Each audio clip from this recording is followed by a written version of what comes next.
तो ये जो एग्जाम है आपको सेंटर पे जाना होगा। फॉर एग्जाम्पल अगर आप नॉर्थ इंडिया थे तो आपको दिल्ली जाना पड़ेगा, या पुणे में इसका सेंटर है, मुंबई में सेंटर है, बैंगलोर है, हैदराबाद है, चेन्नई है। तो बहुत सारे सेंटर्स हैं। जो हमारे हेड हैं वो इंडियन है, उनका नाम है डॉक्टर थॉमस गॉर्डन। जो उनका नाम देख के लगा, मुझे लगा शायद ये कोई गोरा होगा, बट हाँ। जब मैं मिला, बोले याद है तो इंडियन थे, तो वो थे केरला से, तो ऐसे। हाँ, तो बनता है 130,000, ये गवर्नमेंट की फिक्स सैलरी है बेसिकली। ठीक है।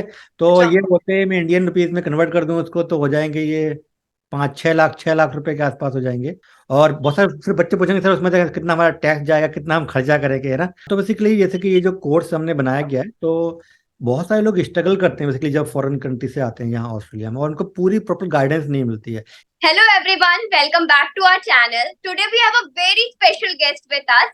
We have Dr. Akram. He lives in Australia and he is here to solve all of our queries regarding post-graduation abroad. Now over to Akram sir. So please elaborate. Hi everyone, my name is Dr. Akram Hamad. So I'm here a lecturer in Australian University. So I always make content basically for all healthcare professionals. If you want to migrate to abroad, Australia, New Zealand, Canada, US. So most of the students basically they know about the US, USMLE or PLAB for UK, but very few doctors basically know about the opportunities in Australia and New Zealand. Today in this podcast, so I will try to solve all of your queries. So easily you can make basically plan whether it is a Australia is best for you or US is the best for you. So you can make your decision and you can plan your PG or you want to practice there and all those related queries. Thank you, Tanya. Exactly, sir. We always have a lot of queries, like we have a lot of confusion what to choose, which country to choose. So here we have sir with us. He'll guide through all our queries. So I have a set of questions and I'll be asking sir each of them. So my first question is, sir, why should we give a thought of migrating to Australia? So actually, if you are a medical graduate from India, now if you plan to migrate basically like in the first world country like US, Canada, UK, and Australia. So now if you compare these four countries and see that the how much time it will take for you to migrate like US. So US में mostly saturation है, बहुत ही time लगता है US के लिए, right? And then PLAB, if you want to write PLAB for UK, अभी 2 साल का वेटिंग चल रहा है वहां पे, यानी 2025 के लिए आपको एग्जाम की बुकिंग करनी है अभी। तो कितना रश चल रहा है वहां पर। इस इनके सब ऑस्ट्रेलिया, ऑस्ट्रेलिया में क्या होता है कि यहाँ पर एवरी मंथ एग्जाम है। एक साल में 10 टाइम्स एग्जाम होता है। आप जब भी आपको लिखना हो आप लिख सकते हो, नंबर वन। और आप ये दोनों एग्जाम आप इंडिया में रहकर ही लिख सकते हो। बहुत सारे सेंटर इंडिया में, 10 सेंटर इंडिया में, तो आपको यहाँ आने की जरूरत नहीं है। In case of for example UK, तो PLAB one you can write from India, but PLAB two you have to go there, then same for दूसरे कंट्रीज के लिए। ऑस्ट्रेलिया में ये बेटर है कि आप अपने घर से सारे एग्जाम को पास करके आप इजीली माइग्रेशन कर सकते हो। दूसरी बात होती है कि यार हमको परमानेंट वीजा किस कंट्री में मिल सकता है, क्योंकि as a doctor if you are marketing तो आपको आपकी फैमिली है, वाइफ है या किड्स हैं, आपके साथ में आपको अगर मूव करना है, तो ऑस्ट्रेलिया आपको डे वन से ही परमानेंट रेजिडेंसी देता है। और यही सेम वीजा यूके में मिलने में आपको 7 से 8 साल लग जाते हैं ये मिलते मिलते, क्योंकि वहां का रीजन क्या है कि आपको वहां एग्जाम पास करने के बाद PLAB one and two and जन आपने रेजिडेंसी वहां करी, और उसके साथ में आपको 5 साल वर्क करना पड़ता है वहां पर, फिर आप अप्लाई करते हो। ऑस्ट्रेलिया में क्या है, जैसे आपने exam AMC one and two pass किया, आप अपने होम कंट्री से directly PR visa, permanent visa apply करके आप ऑस्ट्रेलिया में आ सकते हो। और ऑस्ट्रेलिया में बहुत सारी दूसरे एडवांटेज हैं। वेरी हाई इनकम सैलरीज होती है यहाँ पर। जो टॉप जो 3 जो ऑक्यूपेशन जो हाई इनकम होती है वो डॉक्टर्स की ही है ऑस्ट्रेलिया के अंदर। और दूसरा ये है कि जो फैमिली होती है, फॉर एग्जांपल वाइफ और किड्स हैं, तो वो फुल वर्क राइट होता है उनके लिए काम करने के लिए।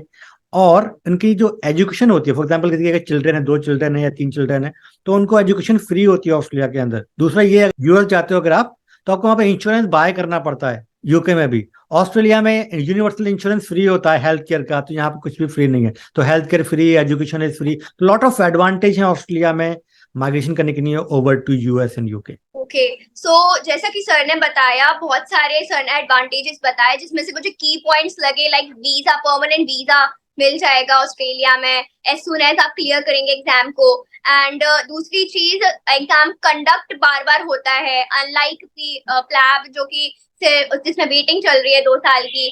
सो ये सारी रीजंस की वजह से AMC ज्यादा बेटर है हमें देना।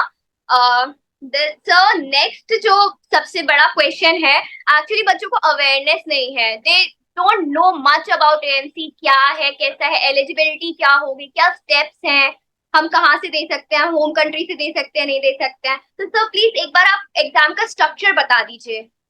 तो बेसिकली जो एएमसी एग्जाम को बेसिकली क्या है, ऑस्ट्रेलियन मेडिकल काउंसिल एग्जाम लेती है यहाँ पर। और इनके दो स्टेप में एग्जाम होते हैं, एएमसी 1 एंड एएमसी 2। तो एएमसी 1 तो जस्ट जो आपने एमबीबीएस में जो अपनी मोस्टली जो पढ़ाई किया है, तो मोस्ट फोकली वहीं से क्वेश्चन आते हैं। बहुत ही ईजी एग्जाम होता है। उसका पासिंग मैं बताऊँ आपको, 60 to 80% लोग फर्स्ट अटेम्प्ट में पास करते हैं उसको। तो ये बहुत ही हाई रेट में करते हैं इसको। अगर हम नीट पीजी से भी कंपेयर कर लें अगर इंडिया में, तो उससे भी इजी मेरे हिसाब से है ये, ठीक है।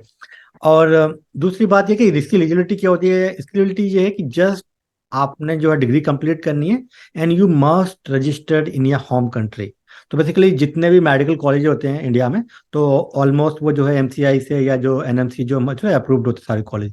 तो जो भी कॉलेज अप्रूव्ड है, तो यहाँ पर बेसिकली एक लिस्ट होती है जो वर्ल्ड मेडिकल डायरेक्टरी होती है। तो उसमें अगर नाम है आपके कॉलेज का, यूनिवर्सिटी का, तो ये आप एलिजिबल हैं लिखने के लिए। पर अगर इंडिया में आपने कहीं से भी किया तो definitely you are eligible. But if you did MBBS like Russia, China और सम लाइक फिलीपींस और दोस कंट्रीज, उसके बाद भी आप एलिजिबल हो ये लिखने के लिए। इवन इवन अगर आप एफएमजी एग्जाम फेल कर आते हो, जैसे इंडिया में बहुत सारे लोग एमबीबीएस हाँ करके आते हैं दूसरी कंट्री से, इंडिया वापस आते हैं, तो एफएमजी उनको देना पड़ता है। और एफएमजी के जो पासिंग रेट है लाइक 20%, 25% लोग पास करते हैं, बाकी लोग फेल होते हैं। जी सर। अगर आप फेल भी करेंगे तो अभी आप ऑस्ट्रेलिया आ सकते हो, क्योंकि ऑस्ट्रेलिया डज नॉट रिक्वायर्ड कि आपका रजिस्ट्रेशन होना मस्ट है होम कंट्री में, ठीक है। आपके कॉलेज का अगर आपका नाम है उस लिस्ट में, तो आप एग्जाम दे सकते हो और इजीली आप ऑस्ट्रेलिया को माइग्रेशन कर सकते हो। तो अगर आपने इंडिया से किया है एमबीबीएस, तो रजिस्ट्रेशन मैंडेटरी है। पर अगर आपने फॉरेन से किया है, रशिया चाइना से, तो रजिस्ट्रेशन भी नहीं है आपका, तो अभी कोई बात नहीं है। फिर भी आप ऑस्ट्रेलिया को हम आप कर सकते हो। और ये जो है, एक साल में 10 बार एग्जाम होता है बेसिकली, एक्सेप्ट दिसंबर और जनवरी, ये 2 महीने में एग्जाम नहीं होता है, बाकी सारे महीने में होता है। आप कभी भी आप लिख सकते हो। बहुत सारे सेंटर्स हैं इसके इंडिया के अंदर। तो ये जो एग्जाम है, आपको सेंटर पे जाना होगा। फॉर एग्जांपल अगर आप नॉर्थ इंडिया थे, तो आपको दिल्ली जाना पड़ेगा, या पुणे में इसका सेंटर है, मुंबई में सेंटर है, बैंगलोर है, हैदराबाद है, चेन्नई है। तो बहुत सारे सेंटर्स हैं। इधर जो है पंजाब में 1-2 सेंटर्स हैं ना, चंडीगढ़ में सेंटर है उसका। ओके सर, सो सर ने बहुत ही क्लियर और सिंपल वर्ड्स में, आई होप सो, समझा दिया है, तो आप लोगों को भी समझ आ गया होगा। मुझे तो समझ आ गया है काफी अच्छे से। नेक्स्ट क्वेश्चन सर क्या है मेरा, that's will you provide guidance for एफ्रा registration? Yes, तो बेसिकली इसमें क्या होता है, मैं एक चीज आपको एक्सप्लेन कर दूं। बहुत सारे बच्चे मुझसे हमेशा पूछते हैं कि सर हमने ईएमसी पार्ट 1 पास कर लिया, और उसके बाद क्या हमें कोई जॉब मिल सकती है या नहीं। तो ऑस्ट्रेलिया में क्या होता है, बेसिकली जो प्रोसेस क्या होता है, पहले आपके डॉक्यूमेंट को वेरिफिकेशन होती है। फिर ये इसमें लग जाते हैं आपको around 2 to 3 week, 2 week minimum मान के चलो आप। और फिर आपको EMC 1 लिखना होता है, वो आप अपने होम कंट्री में लिख सकते हो। और उसके बाद अगर आपने इंग्लिश का एक टेस्ट होता है, जैसे आप लोग जानते हो, जैसे आईएल्स हो गया, या पीटी हो गया, या टॉफेल हो गया, या ओईटी हो गया, वो आपको जो है पास करना होता है। तो अगर आपने ये दोनों पास कर लिए, तो यहाँ पर एक जॉब मिलती है, उसको बोलते हैं जेएमओ, जूनियर मेडिकल ऑफिसर की एक जॉब होती है। तो ये आपको जॉब मिल जाएगी इंडिया से ही, कोई कंपनी आपको स्पॉन्सर कर देगी वर्क वीजा, तो आप यहाँ आके जॉब कर सकते हो। साथ में आप प्रिपरेशन कर सकते हो पार्ट 2 की, क्योंकि इसमें क्या होता है, आपको लिमिटेड रजिस्ट्रेशन होती है आपकी एएमसी पार्ट 1 के बाद में। मतलब आप फुल्ली प्रैक्टिस नहीं कर सकते हो independently, but you can work under A supervision of A RMP. जैसे इंडिया में क्या होता है, जैसे आप अगर आप सीआरआरआई हो एमबीबीएस के बाद, राइट, तो आपको किसी, या कोई प्रोफेसर है, या कोई आप जो है फिजिशियन है, उसके अंडर में आपको काम करना पड़ता है, राइट। तो ऐसे ही यहाँ पर भी है। और फिर लोग यहाँ आके जॉब करते रहते हैं, साथ में EMC 2 पास क्लियर कर लेते हैं, ठीक है। तो एकेडमिकली जो है पूरी ये जो तीनों जो स्टेप्स हैं, हम आपको पूरी कंप्लीट कराते हैं। आपको इंग्लिश की कोचिंग कराते हैं, EMC की हम लोग 4 मंथ की कोचिंग कराते हैं। और हम लोग जो है ये जो डॉक्यूमेंट वेरिफिकेशन भी हम लोग करते हैं आपकी। You need to provide us your documents only. Okay sir. Sir तो जैसे आपने बताया AMC 1 एंड AMC 2 के बीच में जो टाइम ड्यूरेशन है सर, वो कितना होता है? यस, ये बहुत ही एक अच्छा क्वेश्चन है कि भाई कुछ टाइम ड्यूरेशन है नहीं क्या, हमें पास करना मस्ट है। फॉर एग्जांपल पास 1 हमने किया 2023 में, तो कितना ड्यूरेशन में हमको पार्ट 2 पास करना है। तो ऐसा कोई भी स्पेसिफाइड टाइम लाइन नहीं है, आप कभी भी कर सकते हो। यस, तो ऑस्ट्रेलिया में ये कंडीशन नहीं है, पर कुछ कंट्रीज में होता है कि विद इन 3 इयर्स में आपको पार्ट 2 भी कंप्लीट करना है, अदरवाइज नहीं किया तो फिर आपको ये पार्ट 1 भी लिखना पड़ेगा। फॉर एग्जाम्पल जैसे डेंटिस्ट्री है ऑस्ट्रेलिया में, एडीसी का उनका एग्जाम होता है, ठीक है, ऑस्ट्रेलियन डेंटल काउंसिल एग्जाम। उनके केस में 3 ईयर के अंदर उनको पार्ट 2 क्लियर करना होता है, अगर उन्होंने क्लियर नहीं किया तो उनका पार्ट 1 दोबारा से देना पड़ेगा। पर इन केस ऑफ एएमसी जो एमबीबीएस के लिए है, उसमें ये कंडीशन नहीं है, आप कभी भी दे सकते हो। मगर एडवाइस ये है कि एज सुन एज पॉसिबल आपको करना है, ये टाइम ड्यूरेशन आपको लेना नहीं है कि आपको विद इन, अगर आप रेडी हो तो आप 2-3 महीने में आप दोबारा से उसको आप पार्ट 2 को आप अटेम्प्ट करो, उसको पास करें एज सुन एज पॉसिबल। क्योंकि जैसे मैंने बताया कि आपको जीएमओ की जॉब में मिलेंगे, आपको 70,000 मिलेंगे ऑस्ट्रेलियन डॉलर पर ईयर, यानी कि अराउंड 3-3.5 लाख रुपए पर मंथ मिलेंगे इंडिया में, है ना। आप पर मंथ आपको मिलेंगे इतने सैलरी। मगर जैसे यार आपने पार्ट 2 कर लिया तो ये सैलरी हो जाती है 130,000, और ये हो जाती है करीब 5 लाख से प्लस हो जाती है आपकी सैलरी। और अभी आप स्टूडेंट हो basically, you are doing your residency only, है ना। तो आपको एज सुन एज पॉसिबल आपको पास करना है पार्ट 2, ताकि आप उसमें पहुंच जाओ। और जैसे ये रेजिडेंसी जो होती है 1 साल की होती है, पेड होती है मोस्टली। यहाँ पर क्या है ऑस्ट्रेलिया में बताऊंगा आपको, 95% यहाँ पर जो इंफ्रास्ट्रक्चर है ना वो गवर्नमेंट बेस्ड है, मतलब गवर्नमेंट हॉस्पिटल्स होते हैं यहाँ पर। प्राइवेट का इतना कंसेप्ट नहीं है कि बहुत सारे प्राइवेट हॉस्पिटल तो हैं मतलब कम होते हैं यहाँ पर, है ना। तो आपकी जॉब भी लगेगी वो गवर्नमेंट में ही लगेगी, तो उनकी इतनी सैलरी फिक्स होती है, उससे कम कोई सैलरी आपको देगा नहीं, मतलब, है ना। तो ये है, आप definitely as soon as possible आपको पार्ट 2 पास करना है पार्ट 1 के बाद में। Okay, sir. And so what is the duration of AMC MCQ exam miles? Yes, so basically, academically provide this course. So in your home country, we need your at least 3 hour per day for 4 months. अगर आपने 4 महीने तक अगर आपने 3 our per day पढ़ते हो तो आप definitely you can pass this exam. 4 महीने की हम लोग कॉम्प्रिहेंसिव कोचिंग कराते हैं इसका, एएमसी का। और जो हमारी फैकल्टी है बेसिकली वो इंडियन फैकल्टी है। एमबीबीएस एमडी उन्होंने किया था गवर्नमेंट मेडिकल कॉलेज पुणे से, और वो उन्होंने ये एग्जाम पास किया है। वो इस रूट से यहाँ आए हैं, डॉक्टर सुनील शर्मा, वो यहाँ सिडनी में डॉक्टर हैं, और वो इस कोर्स की लेक्चर हैं। अनदर लेक्चर हैं इसके डॉक्टर ओदारा, वो हैं जो है श्रीलंका से। उन्होंने भी सेम रूट से पास करके वो लोग यहाँ पे आए, ताकि कोई बच्चा हमारे पास में आता है तो उसको वो स्मूथली उसको पूरा गाइड करें। तो it's not just the exam पास, उसको बाकी भी गाइडेंस चाहिए। सर मेरे को सर पीजी करना है, कौन सा पीजी सब ब्रांच मेरे को अच्छा रहेगा, कौन से शहर में मैं आऊँ, है ना। बच्चों के बहुत सारे ऐसे क्वेश्चन होते रहते हैं, तो हम लोग बच्चों को सारा कुछ जो गाइड करते रहते हैं उनको कि आपके लिए क्या बेस्ट रहेगा ऑस्ट्रेलिया में आने के लिए। Okay, sir. So visa process क्या रहेगी after AMC2? यस, तो बेसिकली क्या होता है, अगर आपने EMC1 पास किया प्लस आपने इंग्लिश कर लिया तो आपको जॉब ढूंढनी पड़ेगी, और वो कंपनी आपको वर्क वीजा पे बुलाएगी। मगर आपने अगर EMC2 भी क्लियर कर लिया इंडिया से ही, तो फिर मोस्ट लाइकली आपको जो वर्क वीजा भी मिल सकता है, आपको पीआर वीजा भी मिल सकता है, दोनों आपके पास, दोनों you are eligible to apply basically. तो ये बहुत ही जैसे यूएस वगैरह में बहुत ही डिफिकल्टी होती है ना वीजा के लिए, और यूके में, पर यहाँ पर ऐसा नहीं है। यहाँ ऐसा लगा लो, यहाँ पर अभी जो ऑस्ट्रेलियन मेडिकल एसोसिएशन का अभी एक न्यूज आई थी रिसेंटली, उन्होंने पब्लिश करते एक आर्टिकल, यहाँ पर अराउंड 10,000 डॉक्टर्स का नीड है। क्योंकि ऑस्ट्रेलिया फॉलो करता है डब्ल्यूएचओ का जो फार्मूला होता है, आपको पता होगा कि 1,000 पॉपुलेशन पे कितने डॉक्टर होने चाहिए ना, लाइक 2.5 होने चाहिए, राइट। जी सर। वो तो उसको फॉलो करें, उनको इतने लोग चाहिए लोग यहाँ है नहीं, क्योंकि ये तो हाई इनकम कंट्री है, तो उनको डॉक्टर्स, फॉरेन से डॉक्टर्स इनको बहुत चाहिए अभी यहाँ पर।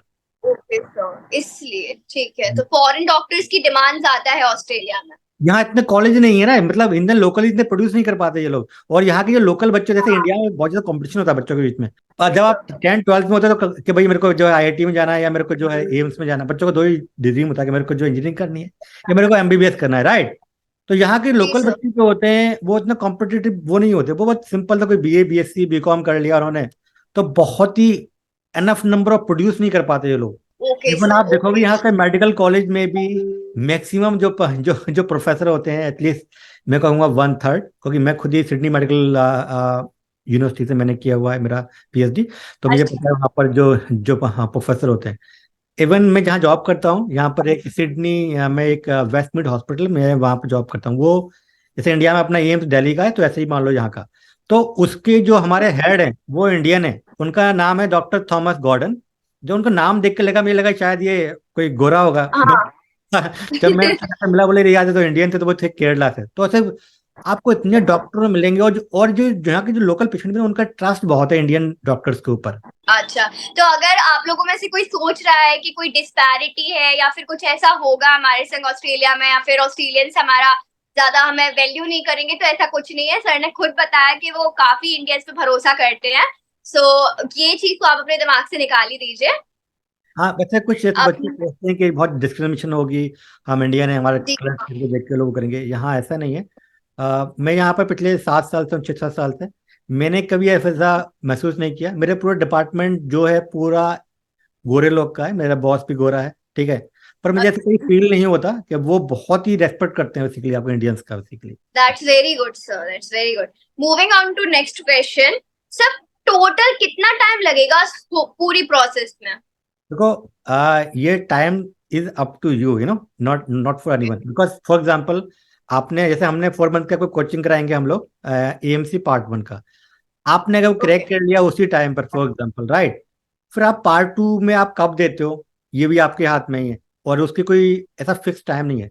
पर मेरे हिसाब से ऑन एवरेज जो है ये 6 मंथ to 1 year लग जाएगा मिनिमम। Okay sir. और सर एक चीज और, सर डिफरेंसेस क्या है एमसी 1 में और एमसी 2 में? लाइक एग्जाम पैटर्न में क्या डिफरेंस है? एक्चुअली एएमसी 1 में जनरली जो आपने पढ़ा है एमबीबीएस में, है ना, तो वही मोस्टली वो पूछेंगे, है ना, ज्यादा कुछ भी नहीं है। और मल्टीपल चॉइस क्वेश्चंस रहेंगे उसके अंदर। अब पार्ट 2 में क्या होता है, एक ऑस्की करके एक वो होती है, मतलब एक क्लिनिकल केस क्यों दिया जाएगा आपको, और फिर आपको जो है ना, मतलब एक डमी पेशेंट आपके पास में आएगा, और फिर आपको उसको टैकल करना है कि भाई कौन सी गाइडलाइन के अकॉर्डिंग उसको कौन सा क्या उसको ट्रीटमेंट देना चाहिए, क्या प्रॉब्लम है उसको आइडेंटिफाई करके, है ना। तो क्लिनिकल एग्जाम बोल सकते हो, उसको क्लिनिकल एग्जाम होता है पार्ट 2। तो पार्ट 2 थोड़ा सा डिफिकल्ट होता है कम्पेयर टू पार्ट 1। पार्ट 1 तो हाई रेट है पासिंग का। बट पार्ट 2 में क्या ना, जैसे इंडिया में जो हम लोग अप्रोच करते हैं, तो हमारी अपनी गाइडलाइंस इंडिया में उसके अकॉर्डिंग हम लोग करते हैं, राइट। यहाँ पे बहुत सारी गाइडलाइंस हैं, तो हमारे अपने लेक्चर वही आपको बताते हैं कौन कौन सी गाइडलाइंस आपको फॉलो करनी है, कौन कौन सी, है ना, क्योंकि इनकी हर डिजीज को इनको कैसे आपको ट्रीट करना है, उसकी गाइडलाइन इनकी ऑस्ट्रेलिया में, अब वही सारे लोग फॉलो करेंगे। जैसे फॉर एग्जाम्पल मैं आपको बताऊं कि किसी को कोई जनरली सर्दी खांसी हो इंडिया में तो कोई भी लग देता है, इवन केमिस्ट पे आपको मिल जाएगा एंटीबायोटिक, राइट, अगर आप डॉक्टर के पास एग्जैक्ट। मगर यहाँ पर नहीं है। वो जो प्रोटोकॉल में उसी के अकॉर्डिंग वो लिखेंगे, आपको कुछ भी कर लो आपको मिल नहीं सकती है वो चीज़, है ना। तो यही थोड़ा सा डिफरेंसेस हैं, वही आपको समझना होता है कि भाई जब आपके साथ में केस आए वो कैसे डील करना है। ऐसा नहीं है इमिडिएटली आपने लिख दिया जो है कि सेफलोस्पोरिन और ये वो, तो वो थोड़ा सा वो पड़ जाता है। हाँ पर इतना टफ नहीं है एग्जाम, मतलब बहुत इंडियन ने पास किया, तो ऐसी कोई चीज नहीं है कि आप नहीं कर सकते हो। बहुत सारे लोग बोलते हैं सर बहुत टफ एग्जाम है हम पास नहीं कर पाएंगे, तो इतने लोग पास कर रहे हैं। आप सोचो कि लोग इंडिया में आईएएस पीसीएस भी लोग करते हैं एमबीबीएस के बाद में, राइट। और जी सर। उसमें कितनी प्रोबेबिलिटी है कि आप पास कर पाओगे आईएएस आईएमबीबीएस के बाद में, है ना। उसके कंपेरिजन में आप लगाओ कि भाई एएमसी में कितनी है, ऐसे ये यूएसएमएलई हो गया या प्लेब हो गया, तो डेफिनेटली मैं कहूँगा बहुत ही गुड अपॉर्चुनिटी है। आप डेफिनेटली ट्राई करें, इतना टफ एग्जाम नहीं होता है। आप पास इंडियन तो डेफिनेटली पास कर जाते हैं, ठीक है। Okay. Okay sir, that's very good. Sir एक क्वेश्चन और मेरे दिमाग में आया, लाइक आपने बोला एएमसी 2 में हमें डमी पेशेंट देते हैं, तो फिर हमें ऑस्ट्रेलिया में जाके एग्जाम देना पड़ेगा, अपने होम कंट्री से नहीं दे सकते? एक्चुअली पहले क्या था ना, ये कोविड से पहले यही था कि आपको एएमसी पार्ट 1 इंडिया से पास करना है अपने होम कंट्री से, और एएमसी 2 के लिए आपको ऑस्ट्रेलिया आना पड़ेगा, ठीक है। पर जब से कोविड हुआ तो इसको भी चेंज कर दिया गया, क्योंकि लोग यहाँ बहुत चाहिए, लोग मिल नहीं रहे ऑस्ट्रेलिया में डॉक्टर, राइट। तो उन्होंने कहा है कि भाई आप पार्ट 2 भी अब आप अपने होम कंट्री से लिख लो अगर आप चाहते हो, अदरवाइज आपको यहाँ हाँ। से भी आप लिख सकते हो ऑस्ट्रेलिया में आके भी। अच्छा ओके, तो ये तो बहुत अच्छी चीज है, अब हम एएमसी 2 भी अपने होम कंट्री से दे सकते हैं। यस। ठीक है सर। सर एक क्वेश्चन है मेरा, लाइक स्टाइपेंड क्या रहेगा ड्यूरिंग इंटर्नशिप आफ्टर एएमसी 2? हाँ, तो बनता है 130,000, ये गवर्नमेंट की फिक्स सैलरी है बेसिकली, ठीक है। तो अच्छा। ये होते मैं इंडियन रुपीज में कन्वर्ट कर दूं उसको, तो हो जाएंगे ये 5-6 लाख 6 लाख रुपए के आसपास हो जाएंगे। और बहुत सारे फिर बच्चे पूछेंगे सर उसमें से कितना हमारा टैक्स जाएगा, कितना हम खर्चा करेंगे, है ना। तो ये भी एक बच्चों का बहुत कॉमन क्वेश्चन रहता है। तो मैं आपको एक एग्जाम्पल देता हूँ। जब मैं यहाँ पे आया था मेरी पीएचडी करने, तो मुझे स्टाइपेंड मिलता था 26,600, ठीक है। तो उसमें मैं और मेरी वाइफ हम लोग एक घर लेके रहते थे। तो अब आप लगा लो आपको मिल रहे हैं 130,000, मुझे मिलते थे 26,000, है ना। तो अभी मेरी हाँ। फैमिली में रन कर रहा था, तो मतलब जो खर्चा रहने खाने का इतना ज्यादा नहीं होता है। आप बहुत ही डिसेंट सैलरी, हाफ सैलरी तो आप इजीली आप सेव करोगे, मतलब ये यानी कि आप जो एटलीस्ट 25-30 लाख रुपए तो आप मतलब सेव कर सकते हो ईयरली, मैं बोल रहा हूँ आपको। अच्छा sir, okay okay sir, I hope so सारे ही क्वेश्चंस अब हो चुके हैं। सर आपका जो कोर्स है आप उसको हाईलाइट करना चाहेंगे, उसके फीचर्स? हाँ, तो बेसिकली जैसे कि ये जो कोर्स हमने बनाया गया है, तो बहुत सारे लोग स्ट्रगल करते हैं बेसिकली जब फॉरेन कंट्री से आते हैं यहाँ ऑस्ट्रेलिया में, और उनको पूरी प्रॉपर गाइडेंस नहीं मिलती है। स्पेशली इंडियन कम्युनिटी में तो कुछ गाइडेंस है ही नहीं। इसीलिए एग्जैक्टली। हम ट्राई कर रहे हैं कि इंडियन कम्युनिटी में थोड़ा सा लोगों को मालूम चले, क्योंकि सारे लोग जाते हैं यूएस और धक्के खाते रहते हैं यूएस के अंदर या यूके के अंदर, राइट। इससे बेटर अपॉर्चुनिटी आपको ऑस्ट्रेलिया में मिल रहा है, तो आप खुद से कंपेयर करेंगे आपके लिए क्या बेस्ट है। तो हमारे कोर्स में क्या है, हम आपको लाइव क्लासेस लेते हैं। हमारे जो लेक्चरर्स हैं वो इंडियन लेक्चरर्स हैं, जिन्होंने ये एग्जाम को पास करके ऑस्ट्रेलिया में आ गए हैं, वो कैसे यहाँ पे आए थे, है ना। और वो आपको लाइव सेशन लेंगे, और साथ में उसी जो सेशन लिया उसकी हम आपको एक बुकलेट भी देते हैं, आपको उसका मटेरियल देते हैं। साथ में जो टॉपिक है, फॉर एग्जांपल एडल्ट हेल्थ है या पेडियाट्रिक्स था, तो उसका फिर हम लोग मॉक टेस्ट लेते हैं आपका। और फिर फाइनल में बहुत सारे मॉक टेस्ट हम लोग लेते हैं before you have to go for exam. Like whenever you are feel you are confident you can go for exam। ऐसे बहुत सारे मॉक टेस्ट हमारे लेने के बाद आपको फिर ही हम आपको एग्जाम में जान देंगे, क्योंकि हम लोग लास्ट 15 साल के जो क्वेश्चंस जो रिकॉल्स हैं उस पे हम आपकी बहुत ज्यादा प्रैक्टिस करवाते हैं। और बहुत सारे टाइम में एटलीस्ट 40 to 50% क्वेश्चन वहीं से आते हैं, और 50% न्यू आते हैं। तो पास करना इतना टफ एग्जाम नहीं है ये, आप समझ जाओ। 50% तो क्वेश्चन रिपीटेड ही होंगे, 50% आपको न्यू आएंगे वो। तो और पासिंग मार्क्स भी 50% ही चाहिए आपको, ठीक है। तो पास करना बहुत ही ईजी है ये एग्जाम, मैं कहूँगा। ओके सर, तो ये तो बहुत सही है। अगर हम चाहते हैं ऑस्ट्रेलिया में जाएं हम अपने पोस्ट ग्रेजुएशन के लिए, तो अकेडमिकली हमारे लिए इतना अच्छा ऑफर लेके आइए, इतनी अच्छी अपॉर्चुनिटी दे रहे हैं आप, इतना सही गाइडेंस देंगे, तो that's very good. And Australia में रहने के एंड वीजा वगैरह जितने भी सर ने बेनिफिट्स बताए हैं, मतलब मुझे तो मेरा तो पूरा ही ध्यान एएमसी पे ज्यादा जा रहा है। अब पहले तो हम लोगों ने सिर्फ यूएसएमएल ही सुना था, एंड एएमसी के बारे में बिल्कुल भी नॉलेज नहीं था। बट आज जो सर ने बताया उसके बाद मतलब मेरी आंखें खुल गई, लाइक और भी बहुत सारी अपॉर्चुनिटीज हैं। इतना नैरो डाउन नहीं है कि लाइक सिर्फ एक ही ऑप्शन है हमारे पास, हमें यूएसएमएल ही अगर क्लियर करना है, अगर हमें अब्रॉड में प्रैक्टिस करना है। So thank you so much sir, आपने बहुत ही क्लियरली और बहुत सिंपल वर्ड्स में हमको समझा दिया। Thank you sir. Sir your last words to thank you Tanya. Students? Last में मैं कहूंगा कि बहुत सारे लोग जो ना रिस्क लेना नहीं चाहते, वो बस इंडिया में रहना चाहते हैं ना। आप जी सर। एटलीस्ट अगर आपको अगर पीजी करना है या आपको प्रैक्टिस करना है, तो डेफिनेटली आप मस्ट ट्राई करो, वो कोई भी कंट्री हो। मैं आपको इंसिस्ट नहीं कर रहा कि ऑस्ट्रेलिया या आप आओ, आपको जहाँ भी मन करे, पर आप अपना देख लो कि आपके लिए कौन सा बेटर रहेगा। जैसे मेरे हिसाब से पर्सनली, मैं तो बहुत टाइम से बच्चों को गाइड करता हूँ बेसिकली। मैं तो डेली मेरे पास 10-20 बच्चे ऐसे केस होते ही हैं हमारे पास, तो है ना। आपको Australia is the best country है आज की डेट में। आप फ्यूचर में क्या होगा मैं नहीं बोलता, मैं 2-3 साल की बात कर रहा हूँ, क्योंकि यहाँ पर बहुत ज्यादा डिमांड है। और डे वन से ये जो है आपको जॉब भी मिल जाएगी, आपको इंडिया में रहकर जॉब मिल जाएगी अगर आपने एग्जाम पास कर लिया, तो अब आपको और क्या चाहिए, राइट। तो आपको डेफिनेटली ट्राई करना चाहिए। और अपॉर्चुनिटीज बहुत है, is not just the India, है ना। इवन आप यहाँ पीजी करके भी आते हो इंडिया से, ऑस्ट्रेलिया से, इंडिया में आपकी जो वैल्यू है वो डबल हो जाएगी। भाई ये ऑस्ट्रेलियन रिटर्न डॉक्टर है, राइट। तो आपको मस्ट ट्राई करना चाहिए कि whether it is Australia, US, Canada, जहां भी आपको जाए तो आप मस्ट ट्राई करें। And thank you so much Tania for your. Thank you so much, sir. Thank you so much, sir. It's an honor to have you on our channel. Thank you, sir. Thank you, bye.